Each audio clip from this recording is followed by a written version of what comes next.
Bonsoir, c'est Caroline Dublanche. C'est un plaisir de vous retrouver pour la dernière émission de la saison. Mais rassurez-vous, Parlons-nous va continuer tout l'été avec Sabine Calegari qui est avec nous ce soir dans le studio. Bonsoir Sabine. Bonsoir Caroline. Et merci d'être avec nous ce soir. Avec plaisir, merci à vous de m'accueillir pour cette dernière de la saison. Et bien comme ça, vous allez pouvoir vous présenter un petit peu de façon à ce que les auditeurs de Parlons-nous fassent connaissance avec vous, puisque c'est vous qui allez être aux commandes de l'émission cet été et qui allez être à leur écoute. Alors, vous êtes psychanalyste ? Oui. Je crois. Oui, je suis psychanalyste, j'ai mon cabinet à Paris. D'accord. Depuis presque 20 ans. Ah oui, oui, d'accord. Bon, donc de longues années de pratique et d'expérience. Oui, après avoir pratiqué comme vous, je crois, Caroline, en hôpital. Oui, avant d'être en cabinet. Donc là, c'est une expérience un petit peu plus rude de la souffrance.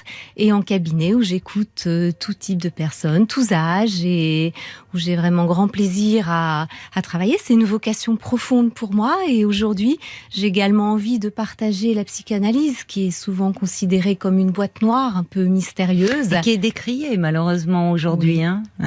Les thérapies brèves, qui ont d'ailleurs leur utilité, et qui font également beaucoup de bien, mais bon, un peu la psychanalyse, oui, c'est bien d'en parler parce qu'aujourd'hui elle est, oui, un petit peu décriée, c'est le mot. C'est vrai, elle est décriée en tant que pratique et en même temps, ses termes, son vocabulaire sont dans la culture commune. On utilise presque tous des termes de psychanalyse sans le savoir. On parle de refoulement, de déni, d'inconscient.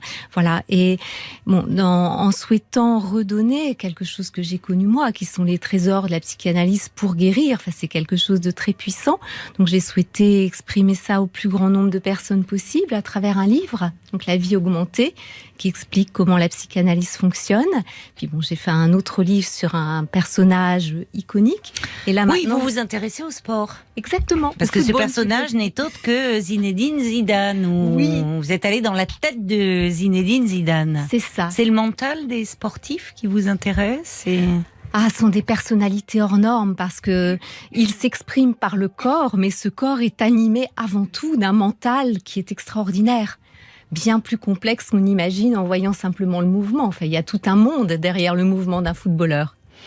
Un monde qui m'échappe, j'avoue, donc c'est bien, ils vont pouvoir se régaler, les supporters, parce que peut-être il va falloir les consoler. Les Bleus ayant perdu, vous aurez peut-être des... Vous l'avez fait fort bien d'ailleurs la dernière fois.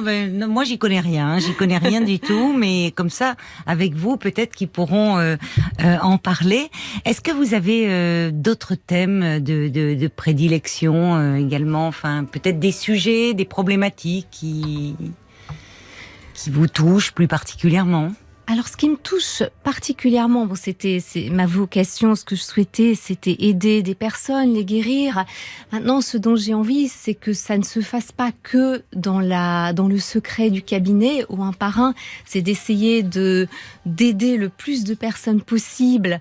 Donc, pour ça, des médias comme RTL sont formidables parce que ça n'est pas pareil qu'une thérapie, mais on peut quand même donner l'esprit de notre métier aux auditeurs, leur faire l'expérience de ce que c'est que l'écoute, de montrer que la parole opère. Donc ça, c'est vraiment la ligne de fond, vraiment de transmettre ces possibilités d'aide, de transmettre aussi ce que c'est que le mental humain. C'est quelque chose d'absolument prodigieux. Oui. Les personnes ne savent pas toujours à quel point elles ont des ressources. Donc les écouter, les guider, les aider à réfléchir, ça permet aussi de redonner de l'espoir. Bien sûr, oui. Ce qui est vraiment on en a besoin. Et à titre de passion personnelle aussi, je m'intéresse aux neurosciences et à la physique quantique, puisque c'est quelque chose qui peut renouveler, en fait, les ressources de la psychanalyse. Alors les neurosciences, oui, la physique quantique... Oui, parce que la physique quantique étudie l'énergie, et tout est énergie dans notre organisme. Notre cerveau fonctionne avec des cellules qui sont des neurones, mais il fonctionne aussi avec des connexions d'énergie. Et au fond, ce dont on se rend compte, c'est qu'il y a des ponts extraordinaires qui commencent à être faits. Quand on sait comment fonctionne l'énergie, On sait comment fonctionne l'intuition, par exemple. Cette chose qui est restée très mystérieuse. Oui. Où vous savez, on parle souvent de l'intersubjectivité, de la télépathie, enfin, des modes de communication non verbaux entre les personnes. Dès lors qu'on sait comment fonctionne l'énergie, c'est très simple, ce sont des champs électromagnétiques, c'est pas New Age, c'est pas quelque chose de... Enfin, c'est simple, oui, enfin, moi ça me fascine, mais c'est pas évident quand on y pense quand même. Oui, des champs électromagnétiques, mais après, enfin, moi j'avoue que là je suis un peu perdue aussi, même si ça me fascine, tout comme vous. Oui.